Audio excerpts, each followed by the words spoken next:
augstgodātais Steķa kungs, augstgodātais Biķa kungs, cienījamās dāmas, godātie kungi. Man tiešām šovakar ir gods pasniegt Ekonomistu apvienības 2010. gada balvu ekonomikā. Bieži skolās jaunieši un arī tie uzņēmēji, kas grib kaut ko jaunu uzsākt biznesā, uzdod jautājumu, kādas ir Latvijas tautsājumniecības prioritātes. Parasti šo jautājumu viņi uzdod valdībai, uzdod šo jautājumu politiķiem. Bet, ja mēs paskatāmies sev apkārt, uz savu valsti, ir dažas tautsājumniecības prioritātes, kas ir acīm redzamas, jo tās ir balstītas mūsu resursos, mūsu dabā, mūsu klimatā,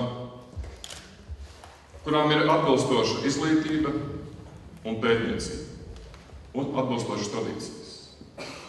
Ja mēs atcerēsimies, tad finieši šeit sāk ražot pirms 150 gadiem.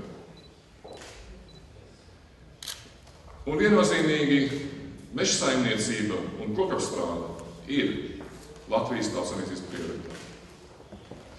Es gribu teikt lielu paldies Ekonomistu apvienībai 2010 gan par šīs balvas nodibināšanu, gan arī par to, ka faktiski šī balva ir kā tāds spogulis Latvijas ekonomikai un tautsājumniecībai. Mēs parasti sakām, ka mūsu valdība, mūsu parlaments ir sabiedrības spogulis.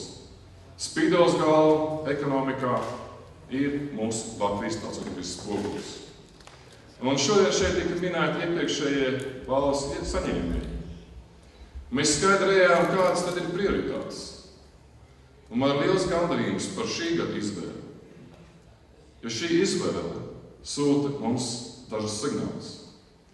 Pirmkārt, izvēlēts pirmo reizi ir uzņēmējs, kas ražo. Otrkārt, šī izvēle ir nozarei, kas ir tik dabiski un dziļām tradīcijām ieaugusi mūsu zemē.